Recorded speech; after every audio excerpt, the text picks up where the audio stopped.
কেন বুঝো না?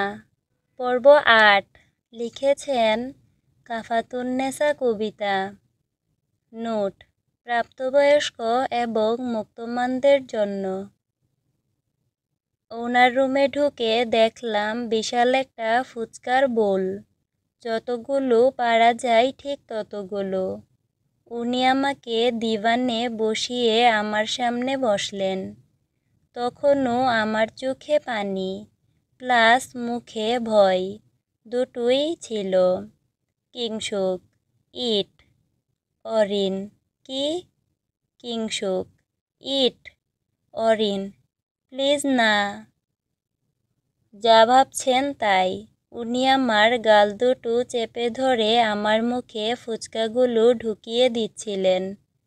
ফুচকাগুলো এতটাই ঝাল ছিল যে আমার দম যায় যায় অবস্থা। চোখ দিয়ে পানি ছুটে গিয়েছিল।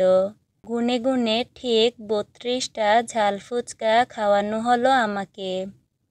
Kingshuk, I told you baby girl, you have to know me properly. আমি ঝালের জন্য কিছু বলতে পারছিলাম না, আর না উনাকে নিজের থেকে সরাতে পারছিলাম। কি হলো আমার সাথে, আর কেনই বা হলো এমন? কিংসুক, এর পরের বার যদি দেখেছি আপনি আমার ইচ্ছার বিরুদ্ধে গিয়েছেন, I will kill you for sure. কথাটি বলেই আমার সামনে এক গ্লাস পানি ধরলেন আর নিজের হাতে খাওয়ালেনও। কিন্তু এতগুলো ঝাল খাওয়ার পর না শরীর ভালো থাকে আর না পেট। যা হবার তাই হলো। উনি আমাকে রেখে নিচে চলে গেলেন, আর সেই সুযোগে আমি বারান্দা দিয়ে আমার রুমে চলে এসেছিলাম। এসেই দরজা লক করে প্রচুর কান্না করলাম, আর ভুলেও দরজা খুললাম না।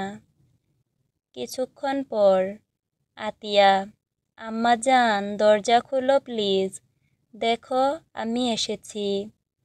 আমি ভয়ে ভয়ে দরজাটা খুলে দিলাম। মনি ভেতরে ঢুকতেই আমার এমন নাজেহাল অবস্থা দেখে নিজেকে ধরে রাখতে পারেননি। আমাকে জড়িয়ে ধরে কেঁদে দিয়েছিলেন।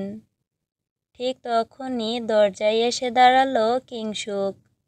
কিংসুক, আমার পারমিশন ছাড়া তুমি রুম থেকে বের হয়েছ কিভাবে? How dare you Arin? ওনার কথা শুনে আমি ভয়ে আরও কেঁদে দিলাম, আর মনিকে শক্ত করে জড়িয়ে ধরলাম। আতিয়া, দেখছিস তো মেয়েটা ভয় পেয়েছে, তুই যা please. Kingsuk, I will take her with me. Atiya, please Kingsuk, for God's sake. Kingsuk আর কিছু না বলে চলে গেল, আর মনি ভেতরে ঢুকে দরজা লাগিয়ে দিল। সেদিন রাতটা ছিল দুঃস্বপ্নের মতো। আমার শরীর বেশি খারাপ হওয়ায় মনি সাথেই ছিল আমার। কিংসুকের ভয় আমার মন থেকে সারাদিনেও কাটেনি। তাই দরজা জানালা অফ করে নিজের রুমেই ছিলাম। রাতের দিকে যখন মনটা খুব বেশি খারাপ লাগছিল তখন বারান্দায় গেলাম। চারপাশে ভালো মতো নজর রেখেছিলাম অবশ্য। না, কিংসুকের রুমের লাইট অফ। কিছুক্ষণ দাঁড়িয়ে থেকে মনে হচ্ছিল পরিবেশটা কেমন যেন ভারী হয়ে গেছে। আমার ভিতরে এক অজানা ভয় কাজ করতে শুরু করলো। ধীরে ধীরে পেছনে তাকাতেই দেখি কিংসুক রেলিংয়ে হেলান দিয়ে ট্রাউজারে দুহাত রেখে আমার দিকে তাকিয়ে আছে এক দৃষ্টিতে। মনে হচ্ছিল এখনই গিলে খাবে। ভয়ে আমার প্রাণ যায় যায় অবস্থা। কোনো কিছু না ভেবেই দৌড় দিলাম নিজের রুমে। সোজা দরজা লাগিয়ে দিলাম। পরে ধীরে ধীরে সামনে এগিয়ে যেতেই দেখি আমার থাই জানালায় সুন্দর মতো হেলান দিয়ে দাঁড়িয়ে আছে উনি। ওনার মুখ দেখেই বোঝা যাচ্ছিল কখন যেন জানালাটা ভেঙে রুমে ঢুকে পড়বে। আমি আরও জোরে কেঁদে উঠি। উনি কিছু না বলে শুধু তাকিয়ে থাকে আমার দিকে।